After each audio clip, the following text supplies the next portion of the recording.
వాగర్థావివ సంపృక్తౌ వాగర్థ ప్రతిపత్తయే జగతః పితరౌ వందే పార్వతీ పరమేశ్వరౌ. సదాశివసమారంభాం శంకరాచార్య మధ్యమాం అస్మదాచార్య పర్యంతం వందే గురు పరంపరాం.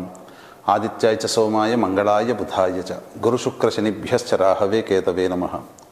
శృంగేరి జగద్గురు పీఠాధిపతులకి, కంచి పీఠాధిపతులకి నమస్కారములు తెలియచేసుకుంటూ కార్యక్రమాన్ని ప్రారంభిద్దాం. నవంబర్ 16వ తారీఖు నుంచి 30వ తారీఖు వరకు కుంభరాశి వారికి ఏ విధంగా ఉండబోతుందో తెలుసుకునే ముందు గ్రహ సంచారం గురించి తెలుసుకుందాం.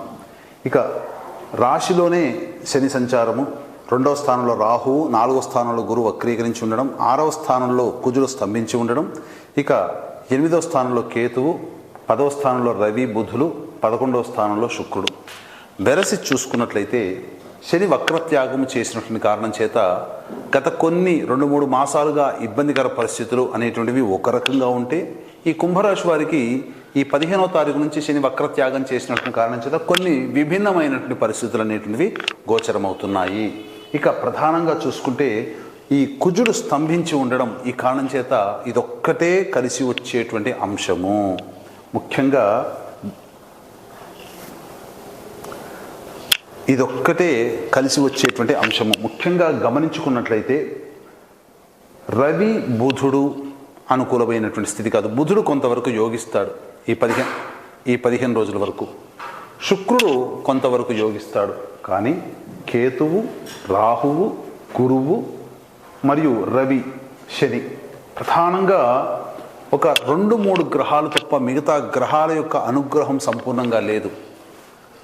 మరియు గ్రహ సంచారము, గ్రహగతులు ఎలా ఉన్నప్పటికీ గ్రహగతులు మాత్రం ఇక్కడ గ్రహ సంచారం కొంత అనుకూలంగా లేదు. కానీ గ్రహగతులలో గనక చూసుకున్నట్లయితే చాలా మటుకు విభిన్నమైనటువంటి పరిస్థితులు.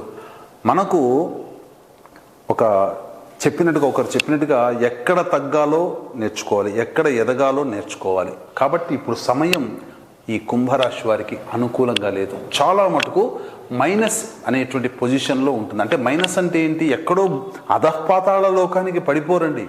వీక్షించేటువంటి ప్రేక్షకులు గమనించాలి, ఏమీ జరగదు. కాకపోతే పరిస్థితులు అనుకూలంగా ఉండవు. అనుకూలించినటువంటి వ్యక్తి యొక్క జీవితం, సంతోషం ఎట్లా ముందుకు వెళుతాడో, కానీ అనుకూలంగా లేనప్పుడు మనము ఎక్కువగా అత్యాశకి పోకూడదు. గొప్ప గొప్ప విజయాలు కోసం బాగా మనసులో పెట్టుకొని ఎక్కువగా ఆరాటపడకూడదు. సాధారణంగా గడిపేందుకు ప్రయత్నం చేయండి. ఎందుకనంటే ఉన్నటువంటి 15 రోజులలో 10 రోజులు మీకు అనుకూలంగా లేవండి. ఉన్నవి ఇంకా 5 రోజులు మిగిలినవి. ఆ 5 రోజుల్లో కొంతవరకు ప్రతికూల ఫలితాలు అనేటువంటి తగ్గుతాయి. ఒక గ్రహం మాత్రం ఎంతవరకు మిమ్మల్ని రక్షించగలుగుతుంది? చాలా గ్రహాలను కూడా అనుకూలంగా ఉండాలి కదా. వాస్తవాన్ని గమనించే ప్రయత్నం చేయండి. నిరాశ పడకండి. అత్యాశకు పోయి ఎక్కువగా ఫలితాలని ఊహించుకోకండి. అంత గొప్పగా సాగుతుందని మాత్రం అనుకోకండి. పరిస్థితులకి తగ్గట్టుగా తగ్గి ఉండే ప్రయత్నం చేయమని చెప్తున్నాను. కానీ మీ జీవితం వ్యతిరేకం అవుతుందని ఎక్కడా చెప్పడం లేదు. ఈ విషయాన్ని గమనించుకొని దీనికి తగ్గట్టుగా మీ మనస్సుని సంభాళించుకొని ముందడుగు వేసే ప్రయత్నం కుంభరాశి వారు చేయండి. తప్పకుండా మీకు మంచి జరుగుతుంది. ఇక గమనించుకున్నట్లయితే ప్రధానంగా ఈ సంబంధించినటువంటి శుక్ర సంచార ప్రభావం వలన కొంతవరకు మేలు జరుగుతుంది. అనగా దాంపత్య సమస్యలు తొలగిపోయే అవకాశాలు గోచరమవుతున్నాయి. వివాహ సంబంధాలు కుదురుతాయి. అలాగే ఈ ఎలక్ట్రానిక్స్ అండ్ ఎలక్ట్రికల్ రంగంలో ఉన్నటువంటి వారు, న్యాయవాద వృత్తిలో ఉన్నవాళ్ళు, రియల్ ఎస్టేట్ రంగంలో ఉన్నవారు, ఏజెంట్లుగా పనిచేసేటువంటి వాళ్ళు, మైనింగ్ వ్యాపారస్తుల్లో ఉన్నటువంటి వాళ్ళు, వీళ్ళకందరికీ కూడాను అద్భుతంగా ఉంటుంది. ఈ యొక్క వృత్తుల్లో ఉన్నటువంటి వారికి మాత్రం చక్కగా అనుకూలంగా ఉంటుంది. ఏ మాత్రం ఇబ్బంది పడాల్సినటువంటి అవసరం లేదు. ముఖ్యంగా రైతులు వేసినటువంటి ప్రతి పంట కూడాను లాభదాయకంగా మీరు దిగుబడిని పొందుతారు. ఎక్కువ దిగుబడి, ఎక్కువ లాభానికే మీ యొక్క జీవితం ఈ యొక్క రైతులకి ఉంటుంది. ఇక ఎఫ్ఎంసీజీ రంగము, హోటల్ ఇండస్ట్రీ మరియు restaurant business, educational business, jewellery రంగంలో ఉన్నవారు, సూపర్ మార్కెట్లు వ్యవహరిస్తున్న వాళ్ళు, జనరల్ స్టోర్లు నడుపుతున్నటువంటి వాళ్ళు, వీళ్ళకి మాత్రము సాధారణం కంటే తక్కువ ఫలితాలు ఉంటాయి. అంతగా చెప్పుకోదగ్గ శుభ ఫలితాలు అనేటివి గోచరము కావట్లేదు. ఇక ప్రధానంగా నిరుద్యోగస్తులు బాగా కష్టపడితే తప్ప ఫలితాన్ని పొందలేరు. విదేశీయానము, విదేశీ విద్యకు సంబంధించే ప్రయత్నాలు చాలా మటుకు గోచరమవుతున్నాయి. శుభ ఫలితాలు పొందుతారు. కోరుకున్న చోట విద్యాలయాల్లో, విశ్వవిద్యాలయంలో మీకు ప్రవేశము లభిస్తుంది. ఇక వివాహం కాని యువతీ యువకులకి వివాహమయ్యే అవకాశాలు గోచరమవుతున్నాయి. ముఖ్యంగా సాఫ్ట్వేర్ రంగంలో ఉన్నటువంటి వారికి అద్భుతమైనటువంటి ఫలితాలు గోచరమవుతున్నాయి. నూతన ఉద్యోగ ప్రాప్తి లభిస్తుందని చెప్పవచ్చు. బదిలీలు జరుగుతాయి. విదేశీయానానికి చేయాలని సాఫ్ట్వేర్ ఉద్యోగస్తుల కళ నెరవేరబోతుంది. ఇక గమనించుకున్నట్లయితే దైవానుగ్రహం ఈ యొక్క కుంభరాశికి కొంత తక్కువగా ఉన్నటువంటి కారణం చేత దైవానుగ్రహం పెంపొందించుకునే ప్రయత్నం చేయండి. ఈ దైవానుగ్రహాన్ని అందరికీ అందించాలనేటువంటి యొక్క సదుద్దేశముతో ఈ నెల నవంబర్ 15వ తారీఖు రోజున కార్తీక పౌర్ణమి సందర్భంగా సాక్షాత్తు పరమేశ్వరుడు త్రిపురాసురులను సంహరించినటువంటి క్షేత్రం త్రిపురాంతకం. ఇట్టి త్రిపురాంతకంలో జాతకరీత్యా కలుగు విద్య, వివాహ, ఉద్యోగ, దాంపత్య, సంతాన, అనారోగ్య సమస్యల నివారణకి మరియు వృషభ, మిథున, కర్కాటక, సింహతుల, వృశ్చిక, మకర, కుంభమీన రాశుల్లో పుట్టినటువంటి వారికి శనిదోష పరిహారార్థమై సర్వదోష నివారణ పూజలు, హోమాలు పర్ హెడ్ 1500 రూపాయలకి చేయించడం జరుగుతుంది. అలాగే ఈ నెల అనగా కార్తీక మాసం ఆఖరి కార్తీక సోమవారం రోజున అనగా నవంబర్ 25వ తారీఖు రోజున తండ్రి వైపు 6 తరాలు, తల్లి వైపు 3 తరాలలో ఏవైనా దుర్మరణాలు అంటే road accident, fire accident, suicide attempt, నదిలో బావిలో పడి చనిపోవడం, ఇంట్లోంచి వెళ్ళిపోవడం, లివర్ ఫెయిల్యూర్, కిడ్నీ ఫెయిల్యూర్, క్యాన్సర్తో చనిపోవడం లేదా 60 సంవత్సరాల లోపల ఏ విధంగా చనిపోయినా వీటిని పితృదోషాలు అని అంటారు. ఈ పితృదోష ప్రభావం వలన కుటుంబము అభివృద్ధి ఉండదు, కుటుంబ వ్యక్తుల మధ్య అవగాహన ఉండదు, జీవితంలో మంచి కంటే చెడు ఎక్కువగా జరుగుతుంటుంది. అలాగే వివాహాలు కాక సంతానం కలగక పిల్లలు ఇబ్బంది పడుతూ ఉంటుంటారు. ఏ పని చేసినా కలిసి రాదు. కాబట్టి ఇట్టి పితృదోష నివారణకి గోకర్ణంలో నవంబర్ 25వ తారీఖు రోజున సశాస్త్రీయంగా చేయించడం జరుగుతుంది. అవకాశం ఉన్న వాళ్ళు కార్యక్రమం తదనంతరం కాంటాక్ట్ చేసి వీటి వివరాలు కూడా తెలుసుకోవచ్చు. ఇక నవంబర్ 16వ తారీఖు నుంచి 30వ తారీఖు వరకు ఈ యొక్క కుంభరాశిలో జన్మించినటువంటి వారికి ఏ విధంగా ఉండబోతుందో తెలుసుకునే ముందు గ్రహ సంచారం గురించి తెలుసుకుందాం.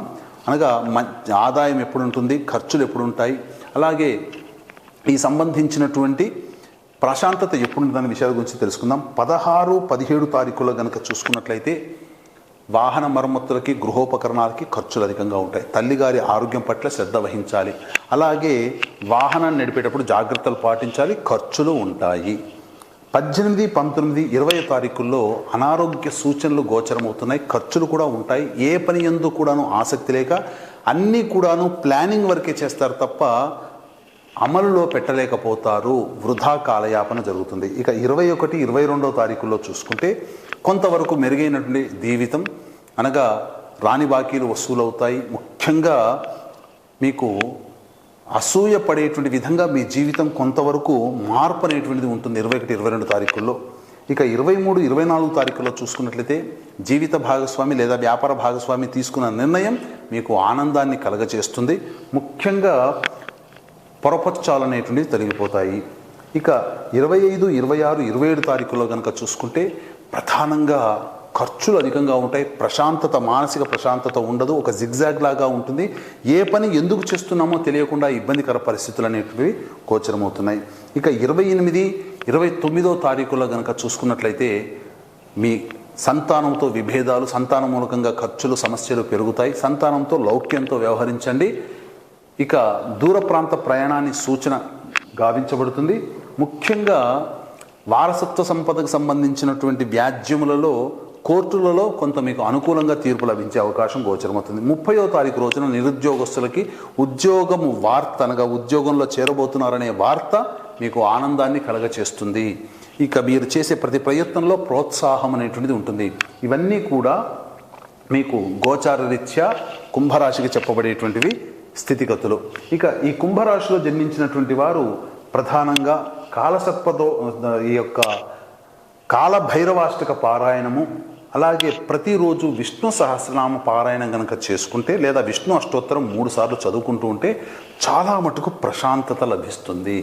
ఫైనాన్స్ రంగంలో ఉన్నటువంటి వారికి అంత శుభమైనటువంటి సమయములు కాదు. ఇక ఇంతకంటే ఎక్కువగా వివిధంగా సమస్యలు ఎదుర్కొంటున్నారంటే మీ యొక్క జన్మజాతకరీత్యా నడిచేటువంటి దశాంతర దశల యొక్క ప్రభావం. కావున దగ్గరలోని మంచి ఉపాసనా పొరలైనటువంటి జ్యోతిష్యుని సంప్రదించి వాళ్ళ సలహాలు సూచనలు కనుక పాటిస్తే మెరుగైనటువంటి ఫలితాలు పొందుతారని తెలియజేసుకుంటూ సర్వం శ్రీ ఉమామహేశ్వర పరబ్రహ్మార్పణమస్తు.